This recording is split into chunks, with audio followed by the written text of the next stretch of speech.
Olá pessoal, então vamos continuando aí com essa série, né, essa parte final, esse bloco final do nosso estudo, que é a exposição do conceito védico. Né? Eu estou aqui tentando muito sinceramente e humildemente tentando aí dar a minha contribuição para a sociedade, para a humanidade, para todas aquelas pessoas que buscam conhecimento, compartilhando aí os conhecimentos que nós trazemos aí como bagagem dos estudos que fizemos da história do conhecimento védico, ok?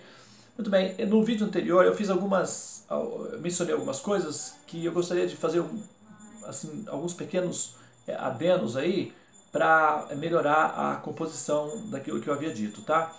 Eu havia mencionado anteriormente que recentemente nós tivemos aí um avatar, Chaitanya, ok? Eu queria mencionar que esse avatar recente que eu digo há 500 anos atrás, né? Mas em termos de eras, é recente, é contemporâneo. Esse avatar Chaitanya, ele é um reformador teológico, metafísico, tá? Então, a reforma que ele faz, o update que ele faz é do ponto de vista da metafísica, da teologia, que é, na verdade, o ápice do princípio védico. Okay? Esse é o resultado final do princípio védico, é chegar à metafísica, que é o sentido do conhecimento do ser. Okay? Mas nós tivemos alguns, mais recentemente ainda, no século XIX, um avatar mais assim de uma categoria, aquela categoria mais secundária, que é um avatar relacionado com os assuntos tridimensionais. E ele era um matemático, o nome dele era Ramanujan, ok? Lá embaixo, eu deixei uma série de links relacionados com esse personagem que apareceu no ano, acho que no ano de 1913, se não me engano, tá? Tem o filme, o documentário, tem vários links explicando. Eu já assisti o filme dele, é um filme maravilhoso, espetacular. Eu sugiro que você assista para você ter uma ideia de como é que os conhecimentos védicos são repassados de uma outra dimensão para a dimensão onde opera o processador humano, que é o cérebro humano. Tá? E nesse filme você vai ver bem como é que funciona o mecanismo. Então lá embaixo você vai encontrar uma série de inscrições. O canal History Channel fez uma série de investigações a respeito desse pensador, é um matemático. Ele é comparado aí a um Newton.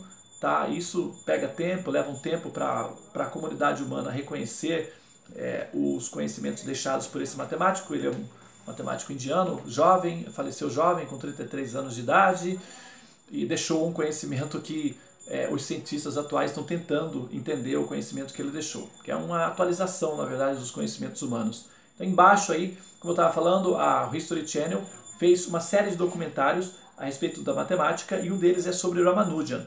E você vai ver, isso aqui também tem um documentário que é feito da relação que existe entre Ramanujan e a possibilidade de ele ser um alienígena, de ser uma interferência alienígena, que na linguagem atual se fala alienígena. Na linguagem védica nós utilizamos o termo Veda, ou aliás Deva, tá? Que é essa interferência externa sobre a influência humana.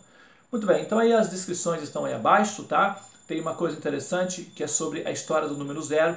Uma pequena curiosidade é que no mundo ocidental, que como a Europa foi colonizada pelos romanos, e os romanos receberam conhecimento, a fonte por onde os romanos bebem do conhecimento em termos de filosofia, em termos de conhecimentos abstratos, são os gregos.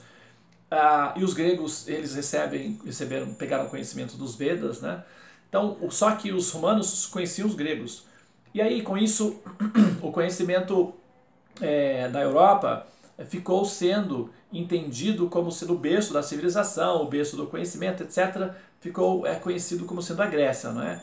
E com isso, muitas das ideias que nós temos em termos da origem dos conhecimentos, nós associamos todos à Grécia, porque a América Latina é colonizada pela Europa e a Europa é colonizada pelos romanos, que portanto bebem da fonte que são os gregos. Portanto, fica aí como sendo o conhecimento, a fonte, o pai do conhecimento, por exemplo, o pai da medicina, o pai da filosofia, o pai, são todos os gregos. Isso é o que o sistema ocidental, que é a propaganda ocidental, faz. E, por exemplo, a história da matemática, assim, sempre tem-se a impressão de que a matemática foi criada pelos gregos, mas na verdade a matemática sofisticada, inclusive os números que nós utilizamos, que nós chamamos números arábicos, na verdade não são os árabes não criaram esses números, os árabes pegaram dos indianos, dos Vedas. Os números, a forma dos números arábicos, os romanos utilizavam aquelas formas verticais de números. E os árabes usavam as formas sinuosas que eles pegaram dos indianos. Como eles eram muito mais práticos, por conta, inclusive depois da interferência do número zero, que é uma criação védica, é um número védico, o número zero. Tem alguns vídeos aí no YouTube falando que o número zero veio da Arábia, não é nada disso, tá? Se você verificar nos documentários mais sérios sobre a história da matemática, você vai verificar que o número zero, assim, o rastreamento histórico dos números vai então datar a criação do número zero, ou o aparecimento do número zero entre os indianos, que na verdade é uma interferência dos devas, o conhecimento da matemática introduzido para os seres humanos. O número zero está aí disponível, e todos esses números que nós utilizamos, que nós chamamos números arábicos, na verdade são védicos. Os árabes não tem nada a ver com isso, eles apenas pegaram, e como eles tinham intercâmbio com o mundo, os romanos, na época, e os romanos pegaram o conceito dos números arábicos, então ficou como sendo arábico. Mas na verdade é uma informação que foi passada de geração em geração e ficou como se fosse. Entretanto, a investigação mais profissional nos levam novamente de volta à Índia. O conhecimento védico, a origem dos números que nós chamamos arábicos, na verdade são védicos. Todos esses números que você usa, 1, 2, 3, 4, até o número 10 e o 0, são todos números védicos. Esquece essa ideia de que são arábicos, tá? São números védicos. E se você pesquisar, você vai entender o que eu estou falando. Tá aí, eu deixei abaixo o link da história da matemática, da história dos números, e inclusive alguns documentários que depois você pode investigar melhor, ok? Mas eram duas coisas que eu queria falar. Uma última curiosidade que eu gostaria de mencionar, eu já mencionei no vídeo anterior a respeito da questão do supercomputador que a NASA está construindo e que é toda baseada no sânscrito, ok? E por que isso daí? Já há algum tempo os cientistas da humanidade vêm investigando os Vedas, porque ali tem conhecimento que o ser humano ainda não tem domínio. E um dos mais famosos ser humano, um ser humaninho aí da face da Terra que explorou os recursos dos Vedas ao máximo foi o senhor Hitler, Adolf Hitler. Ele investiu muito no conhecimento científico e enviou muitos cientistas à Índia para investigar os conhecimentos védicos. Inclusive, aquele símbolo que ele usa, que é a suástica, se você for na Índia, os templos, todos eles têm aquele símbolo. Eu estou aqui agora, nesse momento, na Coreia do Sul. Aí no Brasil, por exemplo, o símbolo da suástica é proibido, dá até, sei lá, prisão, coisa assim. Em alguns países, principalmente na Europa, é banido, é proibido. Aqui na Coreia do Sul, que é um país onde eu estou, que é um país de origem budista, assim, a religião oficial é budismo, aqui tem o Buddha's Day, inclusive, assim como no Brasil tem o dia de Jesus Cristo, o Christmas Days, que é o Natal, aqui nós temos o Buddha's Day. E em muitas casas você vai encontrar esse símbolo, a suástica. Não, essa suástica não é um símbolo nazista. A suástica é um símbolo védico, tá? E ela representa o ciclo da evolução, por onde é uma chave, na verdade. E essas chaves, elas possuem aí conhecimentos, vamos chamar de secretos, ocultos, de certa forma, que permitem inserção com realidades paralelas, que é exatamente o que acontece na história do filme Ramanuja, o maior matemático do mundo, o homem que conhecia o infinito. Você vai ver exatamente como essas chaves funcionam. São chamados yantras, que são como portais que dão acesso para dimensões paralelas às dimensões humanas e que permitem extrair dali informação que o ser humano não tem acesso direto, a não ser através de algum tipo de interferência externa. E o Hitler, sabendo disso, aprendeu, através dos cientistas que trouxeram as informações, adotou a suástica como sendo o símbolo para o partido, esperando com isso obter aí alguma conexão, obter aí algum recurso que fosse um recurso extra para os propósitos que ele tinha, que seria exatamente o propósito de conquistar a humanidade, ok? Mas nos Vedas existem uma parte dos Vedas que é uma parte que ensina a como construir uma nave espacial para fazer viagens intergalácticas. Acredite, isso é sério. E isso já está disponível, a matemática possível para isso e a física possível para isso já está descrita nos Vedas há mais de 10 mil anos atrás. Ou seja, os Vedas ensinam o ser humano a como construir uma nave espacial, é chamado Vimana. E com os mecanismos, como que a forma, a engenharia, os elementos químicos que são utilizados para propulsão, tudo, tá? Tudo isso está explicado nos Vedas. E o Hitler queria essa máquina. Inclusive os motores que foram inventados para os aviões na Segunda Guerra Mundial, pelos nazistas, pelos alemães, especula-se que muito dessas informações foram descobertas que os cientistas alemães fizeram nas investigações dos textos védicos, tá? São curiosidades que eu estou falando para vocês porque o conhecimento védico está retornando, tá? A humanidade está redescobrindo os conhecimentos védicos e eu estou colocando para vocês aí algumas curiosidades que identificam esse traço da investigação que o ser humano está fazendo em relação aos textos védicos. Como os textos védicos são escritos em sânscrito e a linguagem ela traz consigo muitas informações ocultas na forma de criptogramas, os supercomputadores quânticos que a NASA está produzindo, uma das funcionalidades é justamente quebrar os códigos ocultos ou secretos que existem nesse tipo de linguagem e com isso, quem sabe, unindo essa tecnologia com a matemática deixada pelo Ramanuja e com a funcionalidade do número zero, que é um benefício védico, a possibilidade de se criar um mecanismo que permita ao ser humano fazer essas viagens intergalácticas e com isso, quem sabe aí descobrir ou fazer contatos com outras civilizações e por que não fazer fazer um possível contato com as civilizações que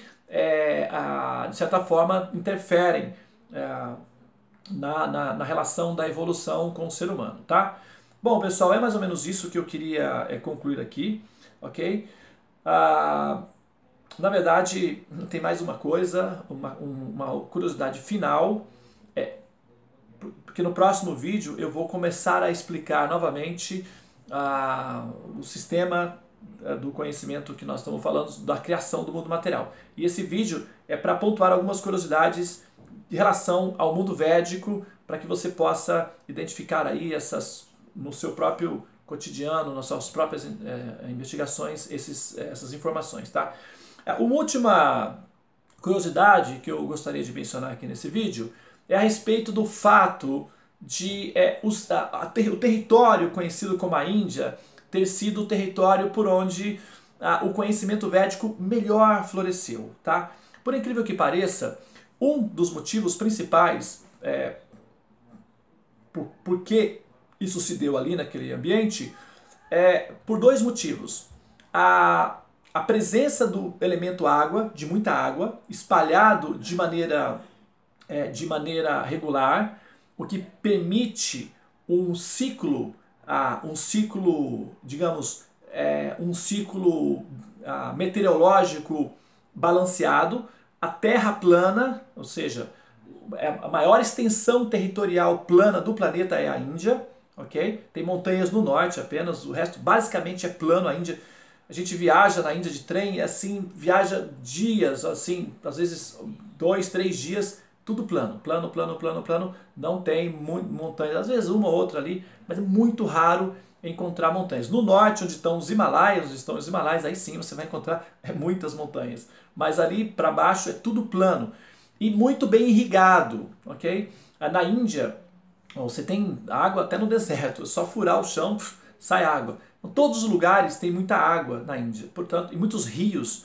caudalosos que irrigam todas as planícies do território. Com isso, você tem muito alimento, muita comida, muita facilidade para se produzir comida. Quando você tem um ambiente que combina as duas coisas, um ambiente com bastante água e facilidade para se produzir comida, automaticamente você tem aí a possibilidade de menos conflitos armados de guerra. Por quê? Os conflitos armados normalmente ocorrem, dos casos, por conta da busca de território para se alimentar. Isso acontece nos reinos animais, por exemplo, né? Eles estão, os grupos lutam entre si por conta dos territórios, porque é o território onde eles se alimentam. A história, por exemplo, que é contada no Antigo Testamento, é uma história em que um povo vai e invade o outro por conta das terras, porque produz comida. E os lugares onde tem água, nesses lugares do deserto, são muito mais valorizados. Então a guerra por conta desses ambientes é muito mais acirrada. E aí nós temos um ambiente em que existe um exercício de violência muito maior.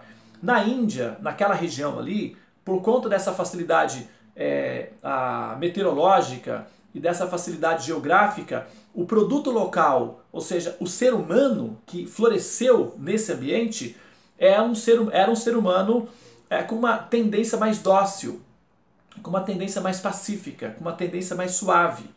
Inclusive até por conta da influência da presença de uma grande quantidade do elemento água. Quer ver só como é que funciona o mecanismo? Veja bem, sempre que nós pensamos num local onde tem pouca água, automaticamente nós podemos encontrar aí um produto local, o habitante local, seja animal ou seja ser humano, agressivo, mais agressivo. Por exemplo, os animais mais agressivos, mais violentos em termos de veneno da face da Terra são os dos desertos. Os escorpiões, as aranhas do deserto são os mais agressivos. Por quê? Eles concentram, eles desidratam, eles concentram o máximo líquido possível no corpo. E eles têm, ao mesmo tempo, pouco líquido. Portanto, o veneno se concentra. É como, por exemplo, quando você está fazendo café e você esquece o café no fogo. O que acontece? A água evapora e o que sobra é assim um fel, uma coisa amarga que ninguém suporta, ninguém consegue tomar, né? Porque a água evaporou e ficou, aí condensou ali aquele produto que vira um veneno ali, uma coisa amarga. Então, quando você tem a evaporação do elemento água, você tem a concentração do princípio amargo. E os habitantes do deserto, sejam animais ou seres humanos, eles são mais agressivos, naturalmente. Os guerreiros com mais entusiasmos, que querem a guerra a qualquer custo, de qualquer maneira, e a história toda que conta-se com guerras e guerras e guerras e guerras, são os povos dos desertos, né? Do Oriente Médio, é uma história assim que não acaba nunca, a guerra não tem fim. Então, o produto local, o ser humano local é um ser humano com pouca água, porque é um povo do deserto. E aí você tem aí um produto concentrado, que é o fel, o amargo. Com isso, a violência é mais acentuada, ok? Outro exemplo, o Bang Bang, por exemplo. Não sei se você assistiu o filme de Bang Bang, aí quando se fala, vamos assistir um filme de Bang Bang. Bang Bang. O que é um filme de Bang Bang? É um filme de violência, de matar, de atirar, fogo, né? Bang Bang. Inclusive o Bang Bang é do barulho do revólver, Bang Bang. Ou seja, violência. E onde é que acontece o filme de Bang Bang? Se você se lembra? No Far West. O que é o Far West? É o faroeste. No Brasil se fala faroeste, mas é uma palavra em inglês, Far West. West quer dizer, é oeste, né? E o Far quer dizer distante. O oeste distante. Qual era a região? Esse Far West ficava onde? Que região distante era essa? O deserto do Arizona, do Texas. Outra vez, deserto. Se você vê os filmes, é sempre deserto, né? A coisa é no deserto. E tem aquelas plantas que que o vento sopra e vai rolando assim no deserto, né? Os cactos, né? Tudo deserto. Então aí tem um ser humano violento, agressivo, naturalmente, porque pouca água, mais violência. No Brasil, né? Você está aí assistindo aí no Brasil, qual é o povo bravo do Brasil? Aquele que arrisca a peixeira no chão e tal, e eu sou o nordestino. Mas o nordestino, qual o nordestino do litoral? Não, por incrível que pareça, o nordestino do interior. E o que é o nordestino do interior? É a região do sertão. Pouca água. Pouca água é o negócio na peixeira. Então, quanto menos água você tem no ambiente, mais o produto local é um produto agressivo. Por exemplo, os cactos são cheios de espinhos. As plantas são todas secas e arranham, machucam com facilidade. O ser humano que é produzido nessa região tem essa tendência também de ser mais agressivo. É natural. Isso é a composição química do ambiente que produz o ser humano assim. É como uma preparação. Se você tem aí, você vai fazer uma preparação, você coloca muito açúcar, vai ficar super doce. Se você coloca muito sal, vai ficar super salgado. Dependendo da predominância do elemento que está presidindo o local, o produto, o resultado final vai dar um efeito. Como nós temos o elemento água, que ele neutraliza o elemento fogo, e o que predomina nos desertos, nas regiões secas, é o elemento fogo, o excesso de sol, que evapora a água, exatamente. Portanto, o elemento água em abundância neutraliza a influência do elemento fogo. E quando você tem alguma coisa queimando ou muito quente, você joga água, alivia aquela tensão, ok? Como nós temos essa lei física, que é uma lei aí da natureza, nós, na medida em que encontramos no ambiente uma abundância de água, o produto local, o ser humano, os animais, etc., eles possuem uma tendência mais no modo da calma, da tranquilidade. Quando você tem um ser humano com essas características, o cérebro desse ser humano funciona também de uma outra forma. Ele fica mais místico, ele fica mais pacífico, ele busca mais a inter-relação, a coexistência, a convivência harmoniosa. Por isso, a tendência de guerras é menor, em termos, nesse sentido, claro que ocorrem, mas a verificação da continuidade desses eventos que envolvem guerras é muito, muito menor relacionado a outras partes do planeta. Bom, nesse sentido, devido à predominância do elemento água, um ser humano mais pacífico, mais calmo, mais tranquilo, ele está mais adaptado para entender coisas que não estão necessariamente relacionadas com matar a outro, mas busca a compreensão mais sutil, a interação, o entendimento da natureza, ou seja, ele fica mais filosófico, né? É o ócio criativo, digamos assim. Então, ele tem menos tempo para guerrear, mais tempo para pensar, para interagir, para estudar a natureza da psique humana e da natureza filosófica das questões metafísicas da existência.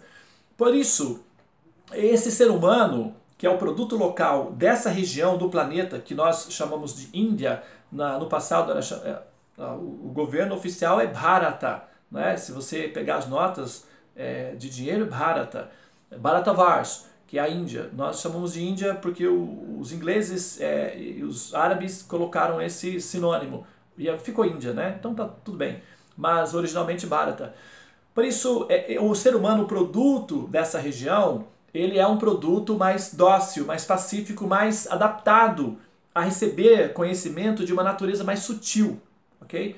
Por isso, por conta desse fator, os conhecimentos védicos mais sutis foram mais bem elaborados, mais bem digeridos pelo habitante local, justamente pelo fato de que a natureza do conhecimento védico tem uma orientação pacífica. Não tem a intenção não é produzir violência, na verdade é produzir um ser humano pacífico, é melhorar a condição da existência da espécie entre si, para que a espécie possa então continuar existindo, porque a violência tende a produzir a extinção da espécie, e a equipe pedagógica, os devas, eles têm intenção na preservação da espécie, não na extinção da espécie. E a violência é um fator que pode extinguir a espécie, até mesmo porque as bombas que o ser humano criou já podem extinguir a espécie, ou seja, é o resultado da violência. E a interferência externa é no sentido de promover um ser humano capaz de prolongar a espécie e não de extinguir a espécie humana.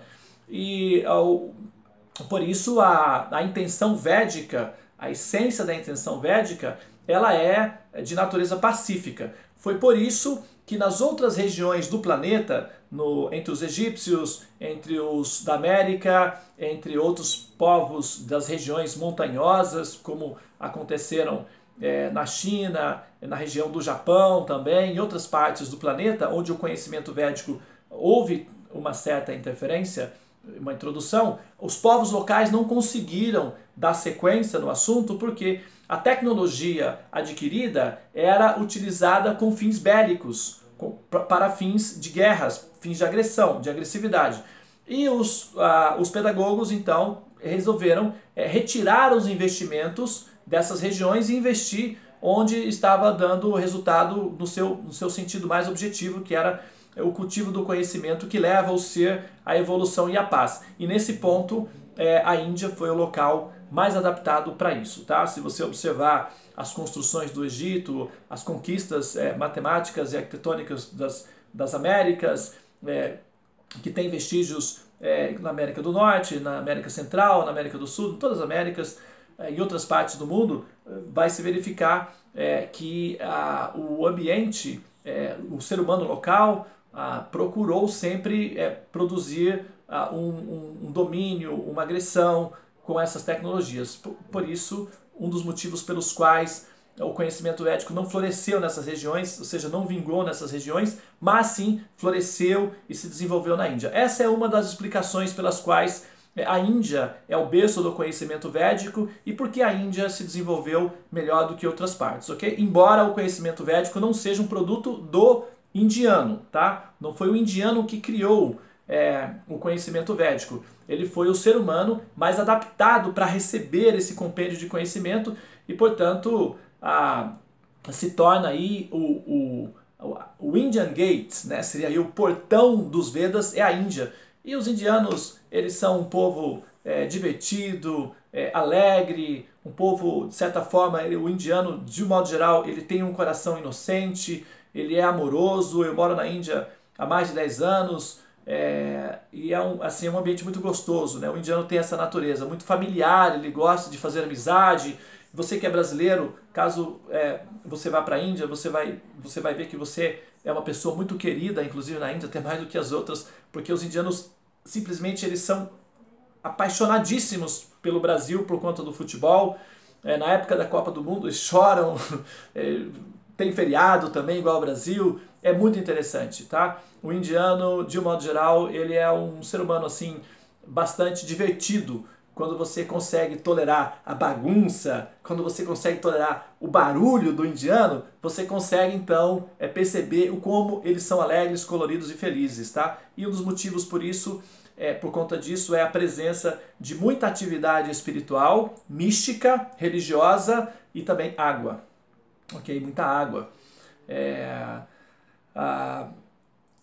Para finalizar o vídeo, só para fazer uma referência confirmar, para corroborar essa afirmação, essa explicação que eu estou dando, no Brasil, por exemplo, onde você tem aí no Brasil as pessoas mais calmas, mais místicas, mais religiosas, mais tranquilas, não é? O povo do litoral, é banhado, muitas águas, então aí o carioca lá e tal, o paulista, aí já muda, por quê? Pouca água ali no ambiente, então vamos lá partir pro, né, assim, trabalho e tal, no estresse. Já o carioca, muita água, não, espera aí, vamos lá, não é bem assim, vamos curtir um pouco também. Claro, tem água. Agora, de todos os brasileiros, o que é mais assim, o mais tranquilo de todos é o baiano. O baiano é o mais tranquilo, é o mais calmo, é o mais sossegado e tal, e muita água. A Bahia é o estado brasileiro com a maior extensão territorial banhada por águas no Brasil. Todo o país, a maior extensão territorial é a Bahia. Então tem muita água banhando a Bahia. Além do mais, embaixo da Bahia passa aí um dos maiores lençóis freáticos do mundo. Então é um lugar assim bem com muita predominância do elemento água. Por isso nós temos lá a Baía de Todos os Santos, não é? Um local místico. Todo mundo, assim, as pessoas elas respiram o misticismo, elas enxergam com o olhar místico, buscam um significado místico em tudo. Excesso do elemento água produz um ser humano místico, religioso e voltado para os assuntos transcendentes. Isso, biologicamente falando, a interferência de um produto, a predominância de um determinado produto no ambiente afeta o ser humano local. E o ser humano o que é? O cérebro humano, a psique humana, a forma como o ser humano vê e como o ser humano interage. Ok? Então, pessoal, esse vídeo aqui é um vídeo de curiosidades, ok? Só para você cair e ter um pouco mais de informação.